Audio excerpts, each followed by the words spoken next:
Neuroscientists still struggle to map the language center of the brain. A 12-year-old girl drew it perfectly with chalk on a cracked cement floor behind a factory home. Lucía was born into a world that never waited for her. A premature child from Puerto Rican roots, her mother died during childbirth, and her father was killed in a scaffolding collapse at a construction site in Bridgeport. Since then, Lucía had lived with her grandmother in a cramped, weather-worn housing unit built for retired factory workers in New Haven, Connecticut, just a few blocks from Yale University, but seemingly a world apart. Lucía never spoke, not a single word. The doctors diagnosed her with profound expressive language delay. Some whispered other words: autistic, mute, disabled. Schools categorized her as special needs, placing her in a corner with crayons and noise-canceling headphones. She watched, listened, but only in silence. Yet at night, when the street lamps dimmed and the ambulances whined in the distance like mechanical wolves, Lucía would slip into her grandmother's supply box and pull out a piece of blue construction chalk used for concrete lining. She would crawl to the backyard cement floor and kneel, still, deliberate, reverent. And she would draw. Not flowers, not houses, not animals like other little girls. Lucía drew spirals, intricate, sprawling, almost sacred spirals that curved in from nowhere and unfurled into mirrored arcs, tangents, and loops. Each spiral seemed to dance just shy of symmetry, like a wave interrupted mid-pattern. Her grandmother Alma, a woman of 70, soft in voice but forged in hardship, stood at the kitchen window one evening, watching her granddaughter silently glide her chalk across the cement like a surgeon on calligraphy. "She don't talk," Alma murmured to herself, "but she knows something." Alma once worked nights at the Yale library, pushing carts of ancient textbooks through stone corridors. She had never graduated high school but could still recall the words Broca, Wernicke, aphasia, words she heard whispered between neurology professors late at night over black coffee. She never imagined she'd see her granddaughter drawing what looked suspiciously like a neural map. 3 blocks away, at the Yale School of Medicine, a graduate student named Daniel Rivera had just finished another exhausting round of experiments on his thesis, which focused on the recurrent loop hypothesis, a theory that posits language recognition arises not from linear neural paths, but recursive feedback loops within the Broca area. His model remained flawed. The loops in his simulation either stagnated or spiraled endlessly, never quite reaching signal stabilization. That Tuesday, Daniel took a shortcut through the workers' housing district to catch the last tram. It was there, near a battered chain-link fence, that something caught his eye. He stopped. On the cracked concrete of a small backyard, illuminated by a flickering porch light, was a chalk drawing, vast, deliberate, and eerily familiar. He walked closer. The spiral traced across the cement was not random. It echoed the arcuate fasciculus, the white matter tract connecting Broca's area to Wernicke's.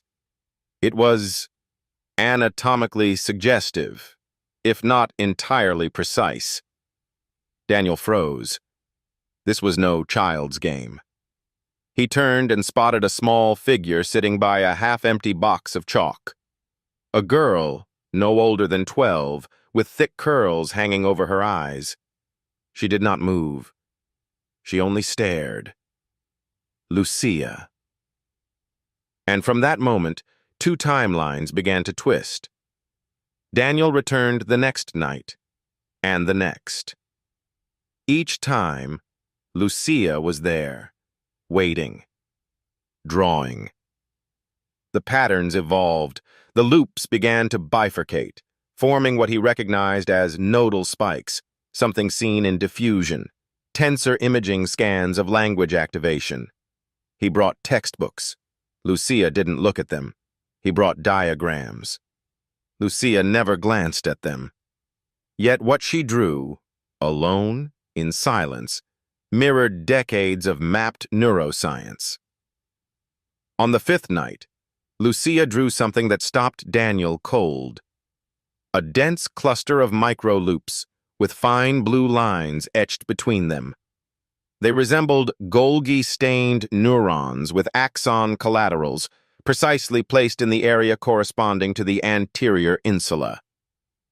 Daniel whispered, almost to himself, That's speech initiation. Lucía looked up, then turned back to her chalk. Alma opened the door quietly. "You one of them Yale boys?" Daniel smiled politely. "Yes, ma'am." "She don't talk," Alma said, not unkindly. "Been that way since birth.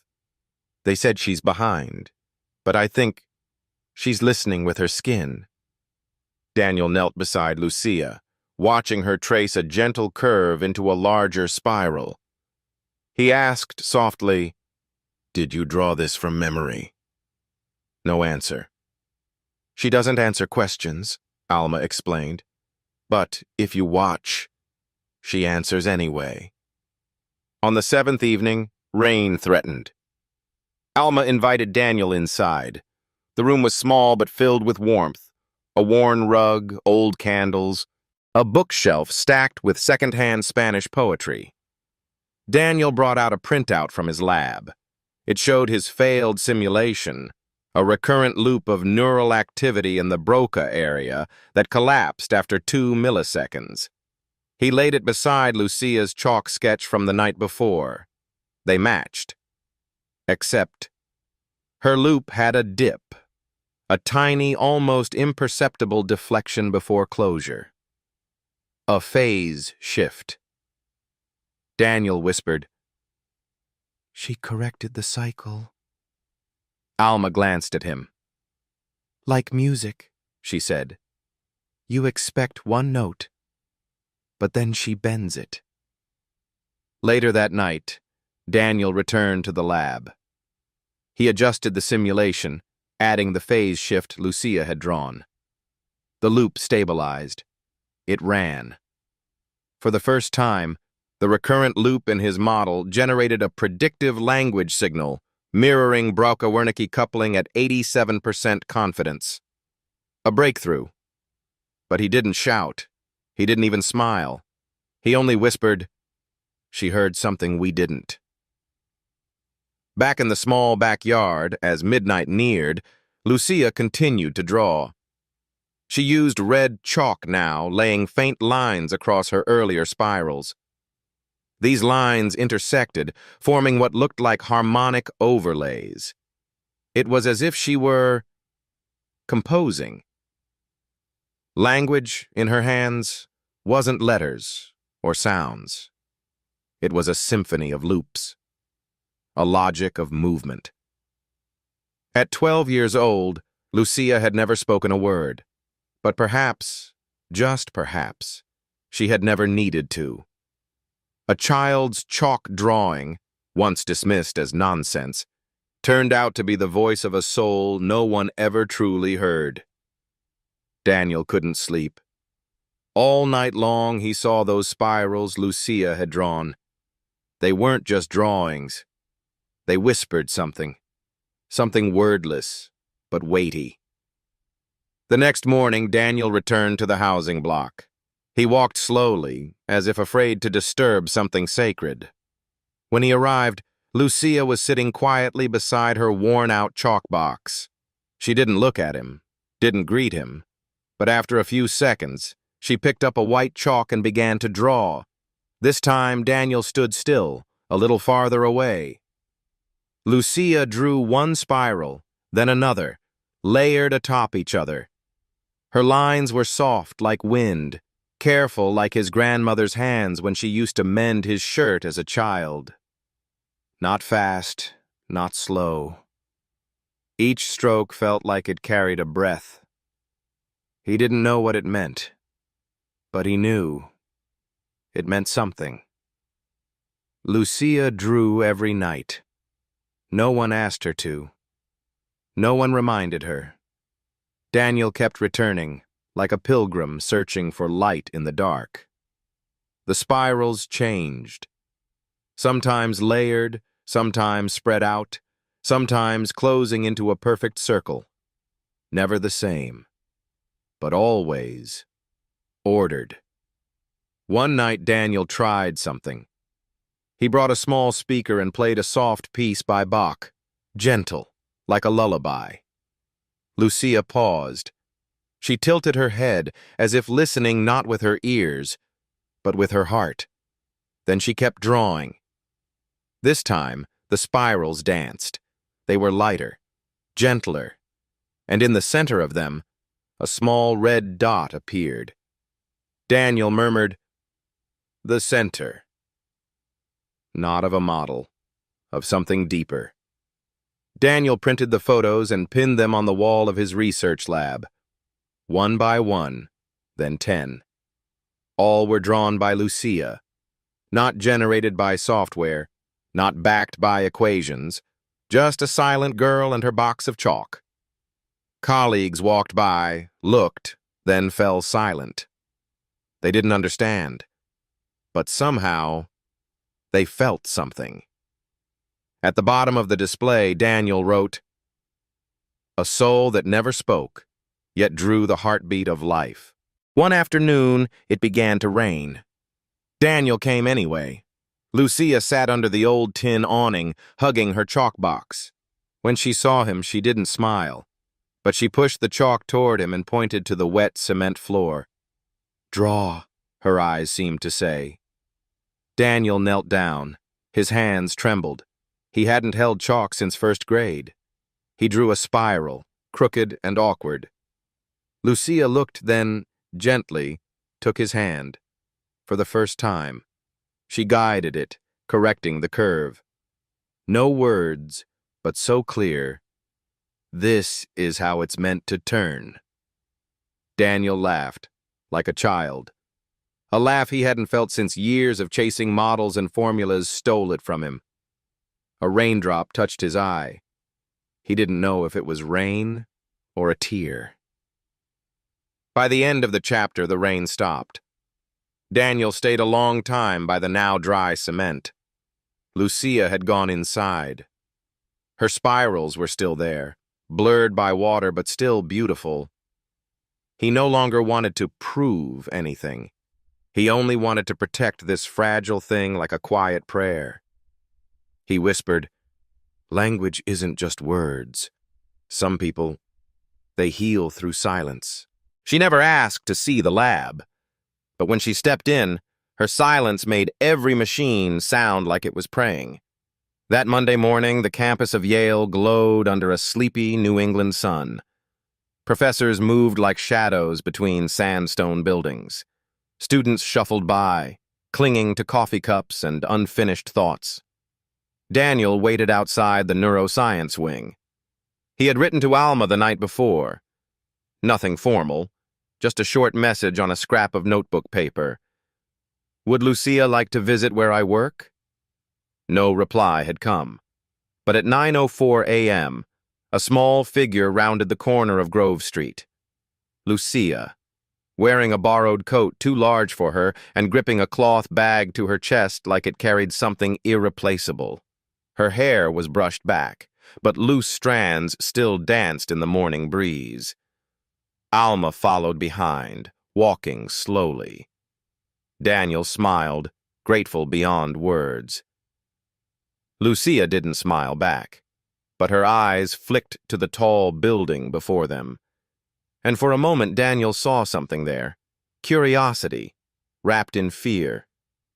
He led her inside. The neuroscience wing smelled of whiteboards and ambition. Graduate students buzzed behind glass walls, charting data, sipping stale coffee. Lucía moved quietly, hands clenched, shoulders tight. But her eyes darted everywhere, light fixtures, the patterns in the floor tiles, the rustling of air vents. Daniel brought her to Lab 3C. It was a narrow room lined with touchscreens, blinking models, a chalkboard on one side, and a glass cabinet filled with brain models, some real, some replicas.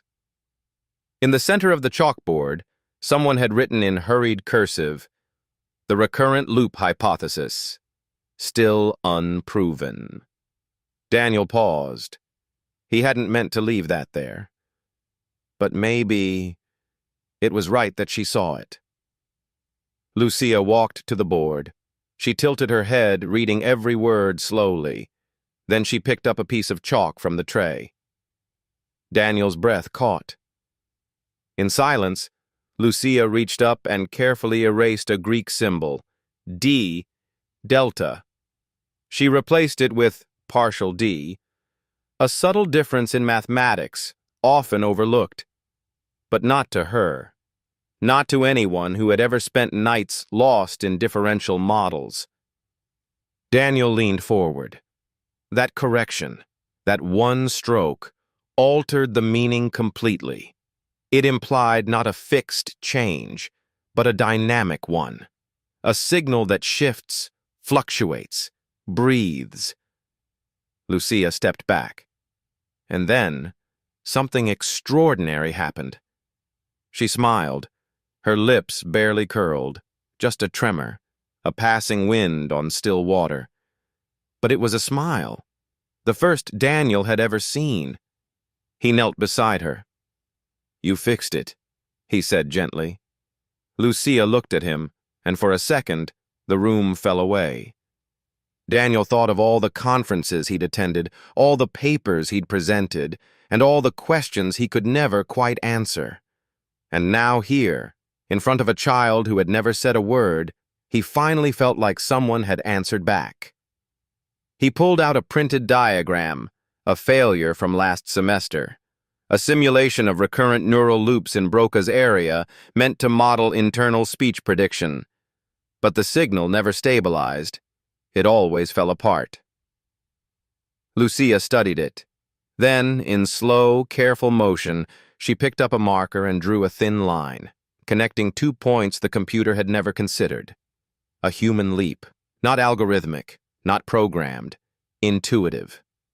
Daniel stared at it. "It's a shortcut," he whispered. "But through memory?" Lucía nodded. A single nod.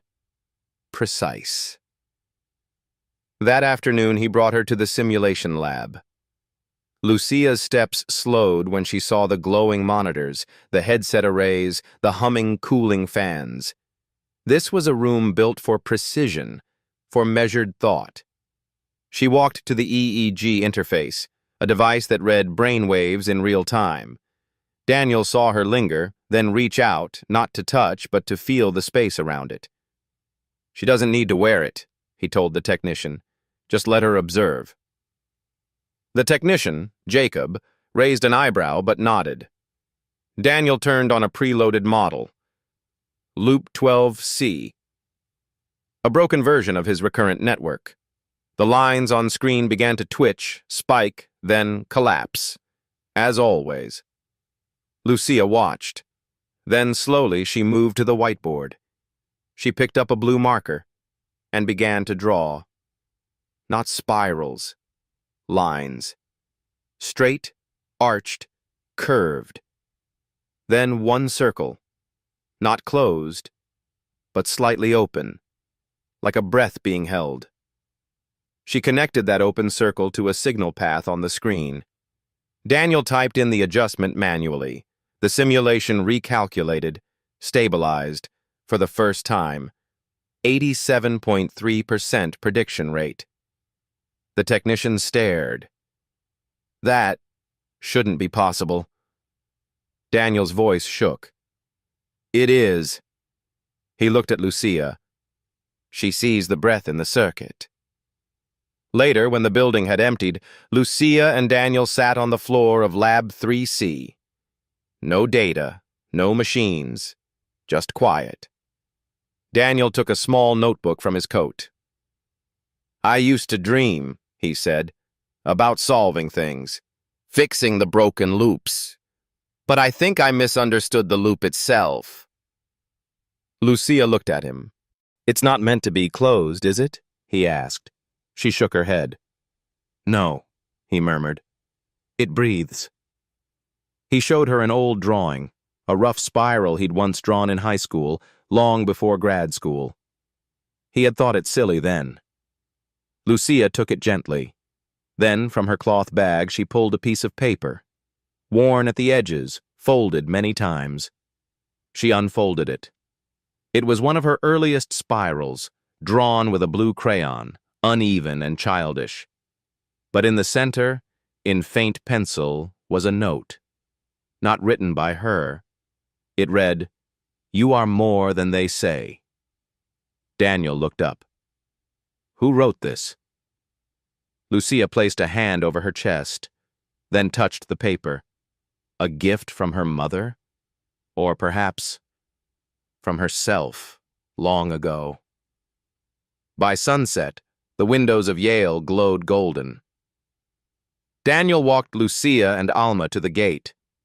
He didn't say goodbye, just stood there as Lucía looked back one last time at the building. She didn't smile, but her gaze held something peaceful. She had entered a world built by minds who spoke in code and left having reminded one of them to feel. What happens when a child sees what science refuses to see? The following week, Daniel stood in front of Dr. Conrad Menzel's desk. Dr. Menzel was not an easy man. He was one of the most respected neuroscientists in the country, a legend in computational modeling and cortical mapping. But his accolades came wrapped in coldness. He spoke in formal syllables and rarely looked anyone in the eye. Daniel held a folder of printouts, Lucía's adjustments, the updated loop model, and the 87.3% prediction match. Proof, he thought, or something close to it. Dr. Menzel flipped through the pages, eyes moving fast. Then he closed the folder. Where did this come from? Daniel hesitated. It's based on observational feedback from someone outside the department. Dr. Menzel narrowed his eyes. A visiting scholar? No, a child. He paused.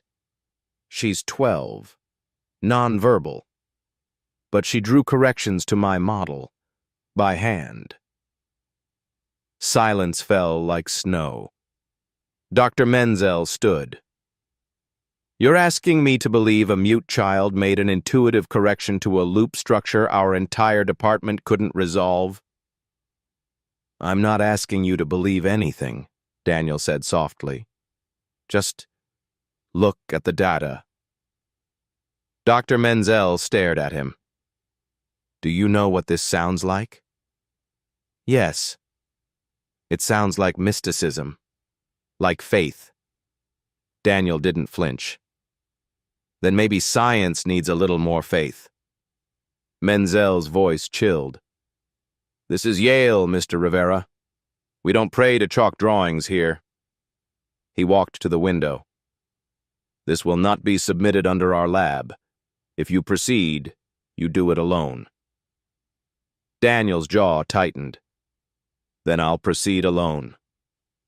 That night, Daniel returned to Lab 3C. Lucía was already there, sketching quietly in the corner. She looked up when he entered. Daniel offered a small smile, tired, but true. They didn't believe me, he said.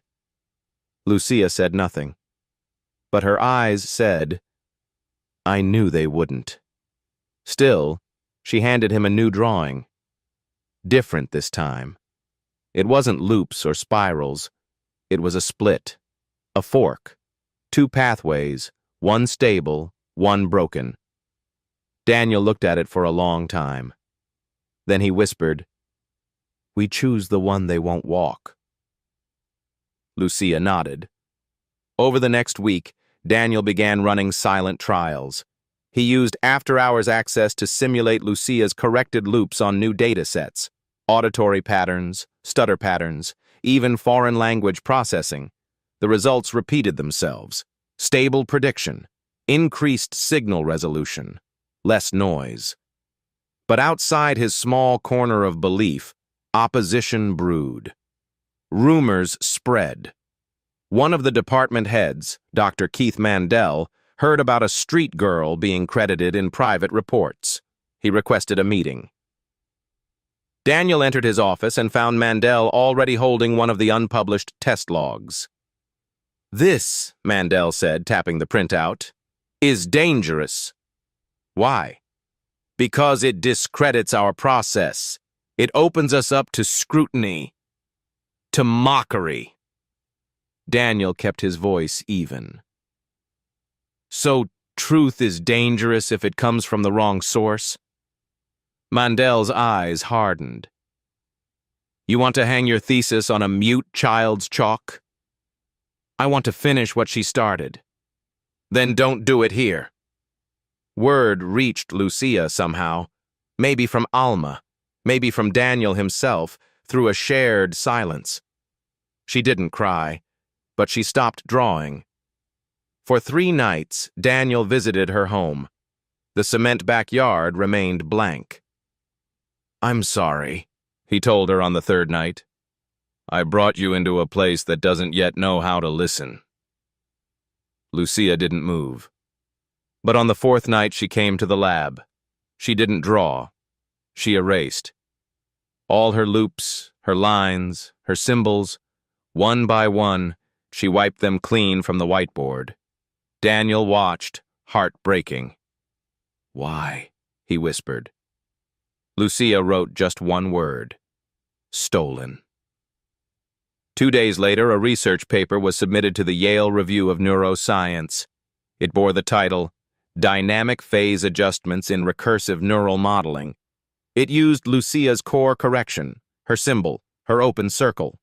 But Lucía's name was not on, neither was Daniel's. The paper listed Dr. Keith Mandel and 2 graduate assistants. When Daniel read it, he sat in his office for an hour, unmoving. Then he got up, walked to Lab 3C, and sat on the floor. Lucía arrived later. She looked at the room, now dimmed and empty. Then she picked up a chalk. She drew a spiral. But this time, it was broken. A line cracked through the center. A jagged interruption. She pointed to it. Then she said softly, "It doesn't matter. Truth loops back." Daniel stared at her. Her voice was rough, barely audible. But it was there. And in that moment, everything else, credit, praise, reputation, melted away. What remained was the quiet knowing of 2 souls who had once been ignored, but had found a language between them. Not made of words, but of trust. What if someone could hear without sound, and remember what the world forgot? The first time Daniel heard the story of Lucía's past, it wasn't from Alma. It came from an old man who sold coffee from a cart outside the neurology building. "She used to be at the deaf school," the man said, stirring cream into a tiny paper cup. "Way over on Wally Avenue, the small one with blue shutters. They sent her there because she didn't speak. But she wasn't deaf." Daniel looked up. "She used to sit in the corner of the playground," the man continued, pressing her hands against the ground. "Not playing, just feeling." That night, Daniel asked Alma directly. Alma nodded.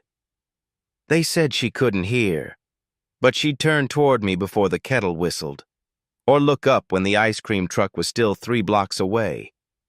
It wasn't sound, not in the way we think of it. It was something else." Daniel began pulling school records. Lucía had no medical diagnosis, only vague notations. Unresponsive, cognitive delay, selective mutism. One teacher, however, had written a note that stood out. "Lucía does not speak, but she mimics wave patterns with chalk, possibly associative play." He tracked down that teacher, Ms. Rena Mathis, who now worked at a school for visually impaired children. "She didn't draw words," Ms. Mathis said. "She drew rhythm. Once we played whale song recordings, and she copied the waveform on the board. Freehand.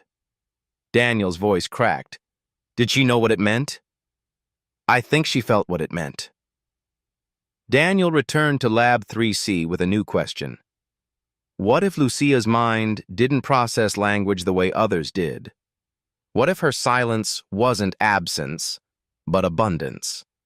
Not a lack, but a redirection.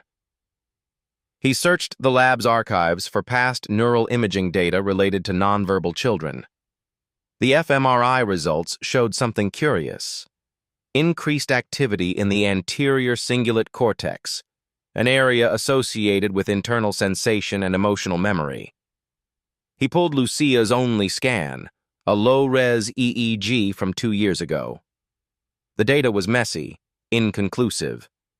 But amid the static, Daniel noticed a soft repetition, a rhythm pulsing every 4.3 seconds, a neural wave.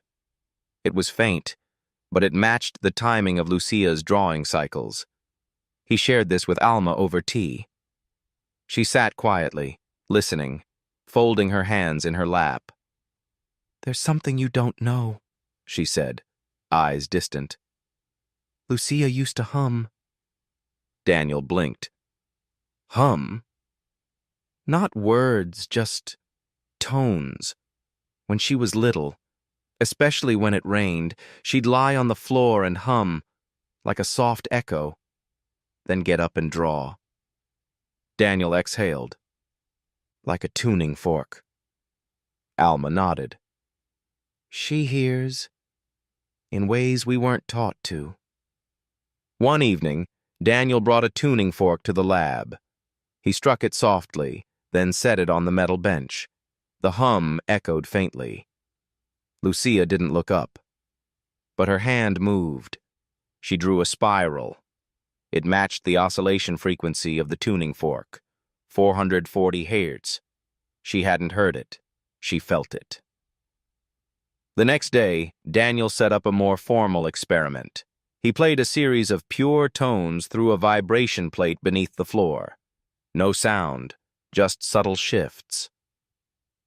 Lucia's eyes closed, her body stilled. Then, one by one, she drew.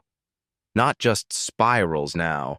She drew patterns that corresponded to actual neuronal activity maps, auditory thalamus projections, synaptic delay curves, harmonic echoes.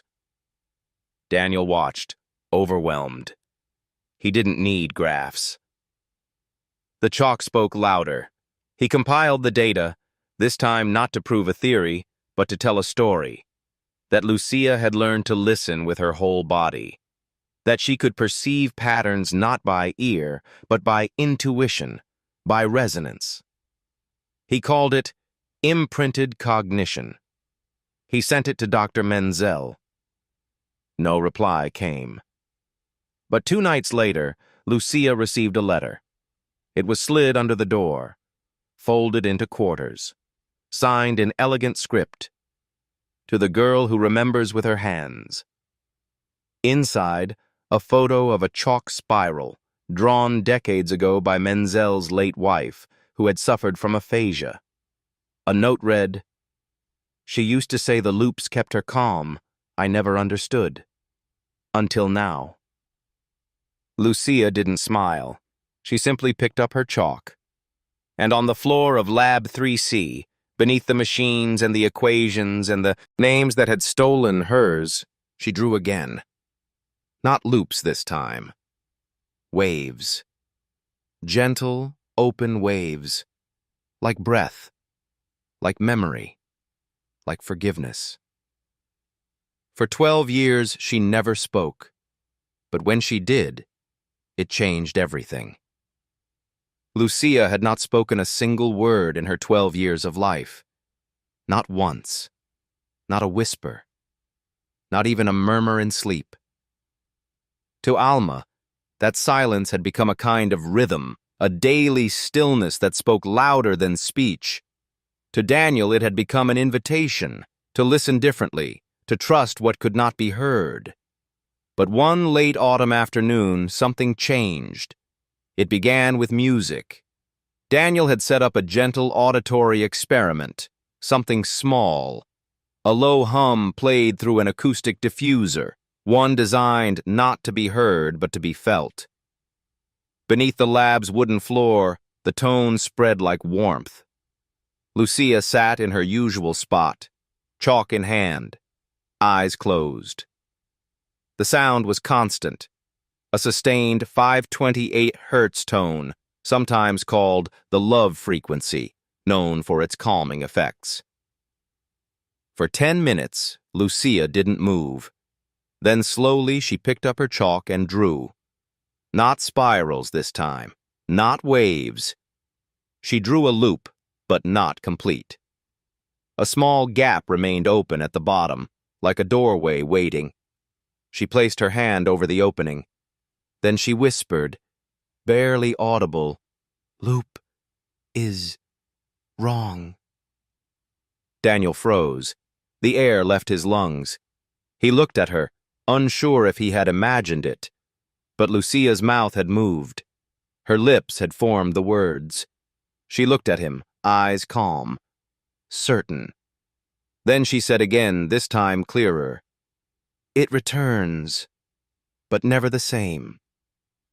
Daniel dropped to his knees beside her. "You spoke," he whispered.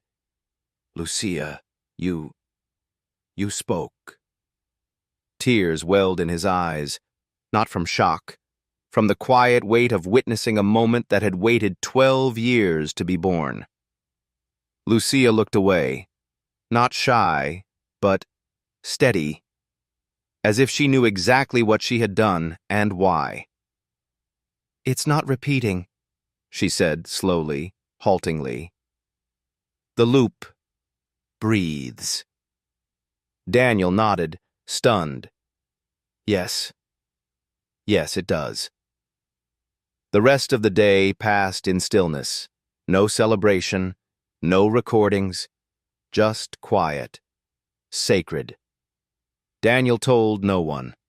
Not yet. This wasn't data. It was sacred ground. Lucía returned the next day, then the next. Each day, she said more, always short, always slow, but always clear, like she'd been storing the words for years. She would listen to a tone or draw a shape, and then say something that pierced straight through. Memory is shape. Not echo, pattern. Pain, loop's longest. Daniel started writing them down, not as quotes, but as revelations. Not for science, for her. On the 7th day, Daniel gathered the courage to bring in a speech pathologist. Dr. Hannah Levenstein was gentle and warm, with a voice like a cello. She didn't rush, didn't push. Lucía was cautious at first, but after an hour of just drawing side by side, she looked up and said, "Words aren't mine. They visit." Hannah blinked, then smiled. "That's all right. Let them visit when they want." Daniel stood in the doorway watching Lucía. Her voice was fragile, but not broken, like a thread of music being played for the first time in a very old room. News of her speaking did not spread fast, but it spread far. Whispers in Yale's corridors, a rumor about the silent girl who speaks in loops. Some dismissed it, some romanticized it, but a few listened. Among them was a doctoral fellow from MIT who had been trying to simulate recursive patterning in autistic children. He contacted Daniel, asked to meet Lucía. Daniel said no. "She's not a subject," he said. "She's the author." Late one night, Alma sat beside Daniel on the lab couch. "She used to mouth words in her sleep," she said. "I never told the doctors. I was afraid they'd ruin it, that they'd make her try to be normal." Daniel didn't respond. He only reached for the kettle and poured Alma a cup of tea. "She's more than normal," he finally said. "She's remembering what we forgot." Alma smiled, eyes wet. I think the silence was her teacher, she whispered. And now, she's ready to speak. The next morning, Lucía walked into Lab 3C holding a folded piece of paper.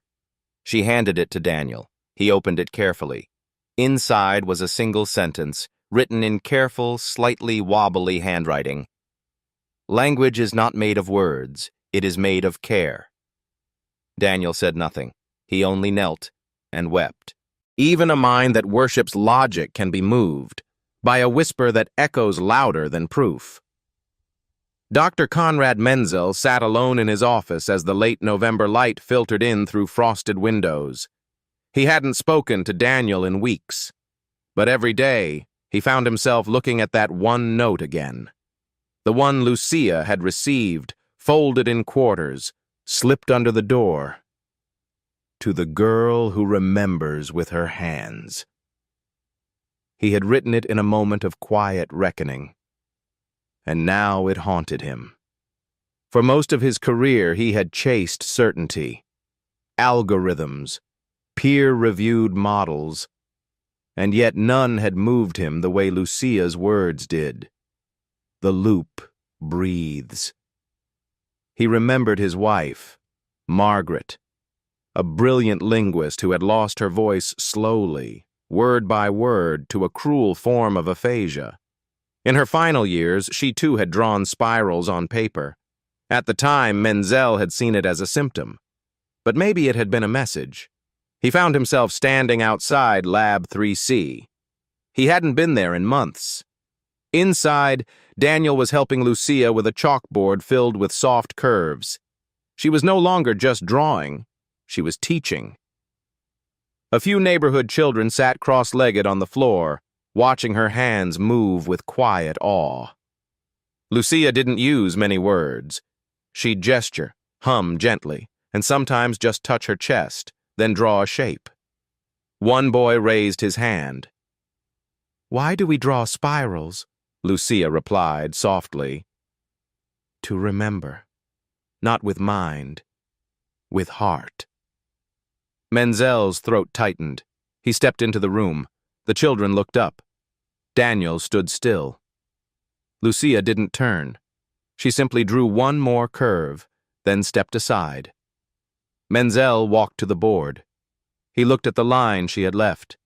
A subtle loop, interrupted by a wave. Not symmetrical, not closed, but full of intention. It's breathing, he whispered. Lucía nodded. Menzel sat down with the children. He didn't lecture. He asked questions. What do you feel when you draw this curve? He said to a girl beside him. Like I'm floating, she said. And this one? Like I'm going home? Menzel blinked. This wasn't neuroscience, it was grace. After the children left, he stayed behind. Lucía cleaned the chalk quietly. I was wrong, he said. Lucía didn't answer. He tried again. I used to think language lived only in Broca and Wernicke, that everything had to be proven. He looked at her. But you taught me that silence carries shape, that meaning breathes. Lucía turned to him.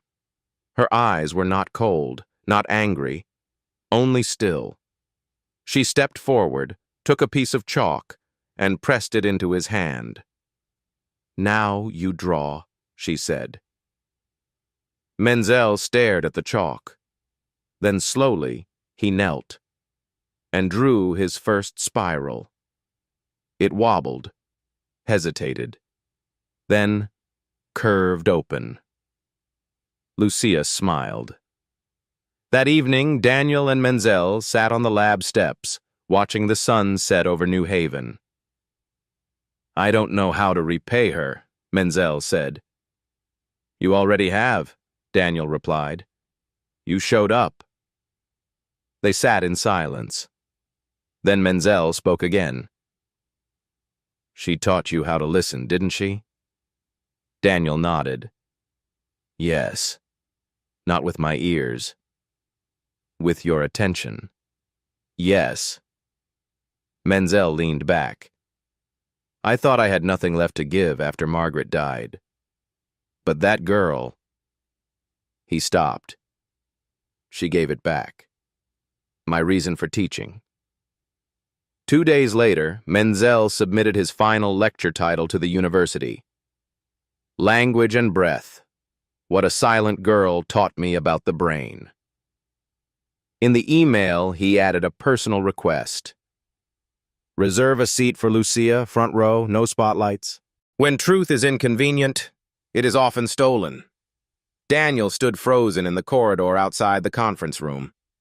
In his hand was the latest issue of the Journal of Neural Computation. He read the title again. Patterned Loops in Emergent Language Recognition. The author? Dr. Keith Mandel. Daniel's name was nowhere. Neither was Lucía's. Yet every diagram, every phase curve, every loop correction, they were hers. Drawn in chalk, breathed in silence, now printed under someone else's name. He turned the pages with numb fingers. The open loop correction, the breathing cycle, the modified symbol, all of it stolen. That evening, he went to Lab 3C. Lucía was sitting alone on the floor. She didn't have her chalk. Her hands were folded in her lap. I'm sorry, Daniel said. She didn't look up. He knelt beside her. They took it. Your work. Your voice. Lucía looked at the blank chalkboard. Then she whispered, It was never mine. Daniel's eyes burned. But it was. It is. You gave the breath to their machines. They just wanted the shape, not the soul. Lucía reached into her coat pocket, pulled out a small piece of chalk. She drew a spiral. Then, with a single line, she snapped it in two. Daniel inhaled sharply. She tapped the broken spiral, then said, Truth doesn't break. Only loops do. The next day, Lucía stopped coming to the lab. She stopped drawing, stopped speaking. It was as if the floodgates that had opened so gently had now closed again, shut tight by betrayal.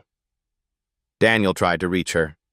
He left notes at her doorstep, brought tea to Alma, waited in the rain. Nothing. Until one night he found her chalkboard in the backyard, a single drawing, a cracked circle, beneath it the word, listen. Daniel returned to Yale with a fire he hadn't felt in years. He confronted Mandel in the faculty lounge. You took her voice, he said. She never had one to begin with, Mandel replied coldly. Daniel's fist clenched. She gave you meaning, and you erased her. Mandel stood, calm and condescending. It was never hers. It was unverified, undocumented, untrained intuition. I gave it form. Daniel's voice shook. You gave it theft. The department held a meeting. Daniel presented Lucía's drawings, her EEG recordings, her spoken insights. He showed a video of her drawing the breathing loop. He ended with one line on the screen. Language is not made of words, it is made of care. The room was silent. Then Menzel stood and said, I second his claim. I witnessed it myself. That was enough. A formal investigation was launched. Mandel was suspended pending review, but the damage had been done. Lucía still hadn't returned.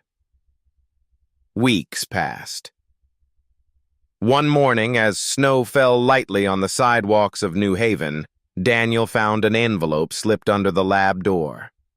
Inside, a single spiral, drawn in gold ink. And below it, one word, still. He smiled. She hadn't disappeared. She was breathing, waiting, looping back. The girl who never spoke now stood before a room full of voices and taught them silence. Snow blanketed the steps of Yale's auditorium as faculty and students filed in. Flyers had gone out days before. The final lecture, Dr. Conrad Menzel's last words on language and consciousness. But what the flyer didn't say was who else would be there. The room was quiet, not from reverence, but expectation. Then the doors opened. Lucía walked in. She wore a simple gray dress, Alma's scarf around her shoulders, and a small pouch of chalk in one hand. She walked slowly, not afraid, not bold, just present. Some whispered, some stared, but Lucía never looked at them. She looked only at the board. Menzel stood at the podium. "This is my final lecture," he began, "but I will not be the one teaching." He stepped aside. The room stilled. Lucía walked forward. She looked at the crowd, scientists, skeptics, students. Then, without a word, she picked up a piece of chalk and began to draw.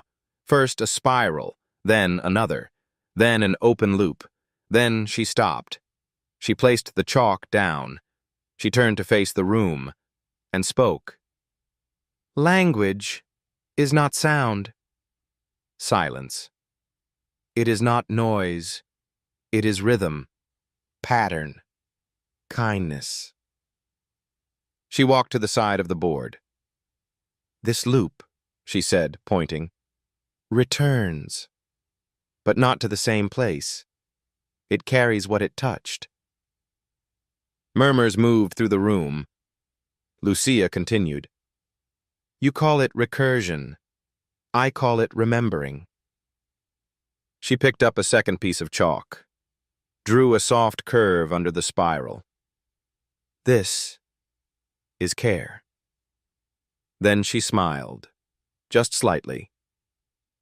"Your machines ask for input, but they don't ask if it matters." She stepped back. The board now held no equations, only breath. Menzel returned to the podium. He looked at Lucía, then turned to the room. "I have taught at Yale for 39 years. I've published 114 papers.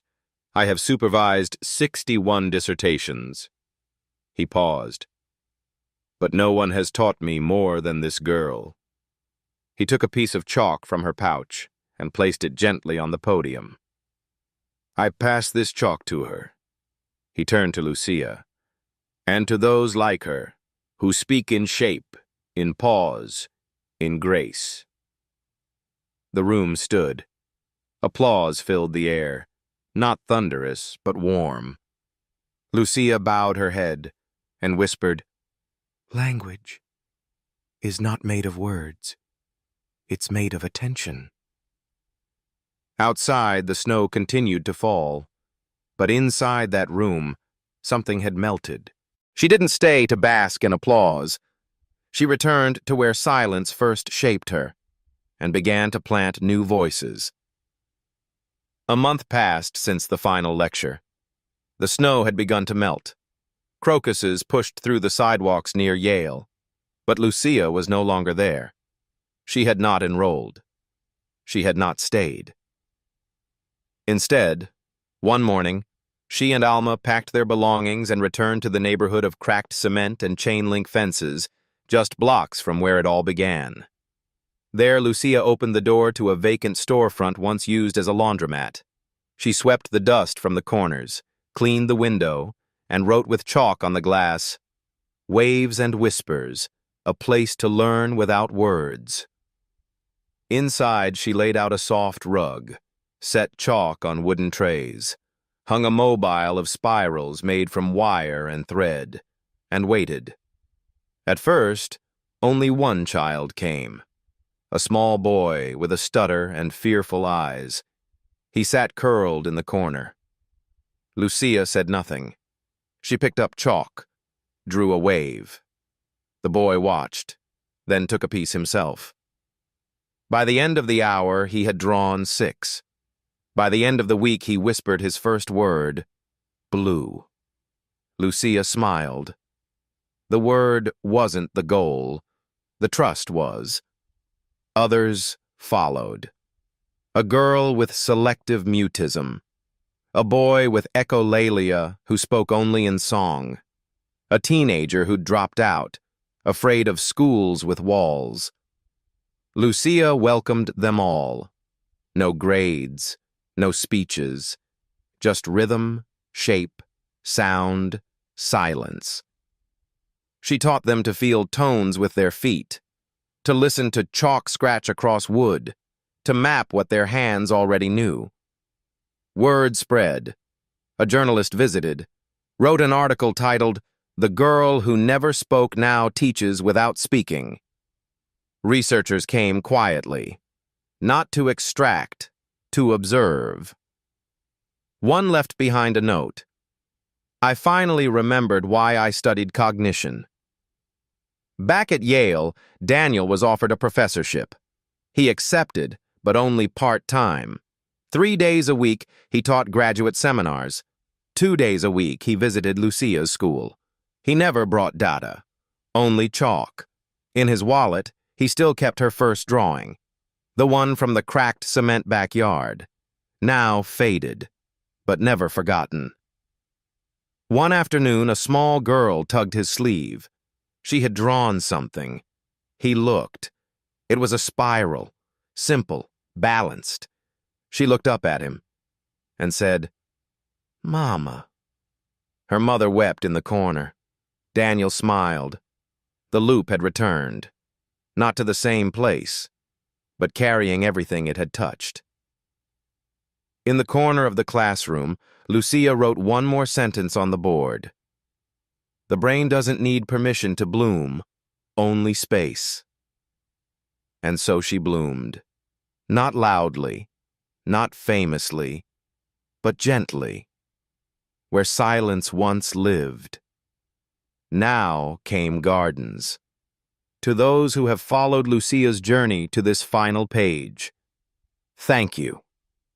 This story was written for those who have ever felt unheard, unseen, or misunderstood. For the children who speak in silence, for the elders who still listen, and for the teachers who remember to look beyond words. Lucía may be fictional, but her truth is real. Some brilliance never arrives with sound. It arrives quietly, patiently, waiting for someone to sit beside it with kindness instead of judgment. If this story made you pause, breathe a little slower, remember something once forgotten, then it has done what it was meant to do. To the readers of quiet stories, the believers in healing, and the elders whose hearts beat with wisdom, thank you. To every silent child who carries music inside them, this story is for you. And to those who teach with chalk, care, and patience, you are the truest scientists of all. Thank you for listening.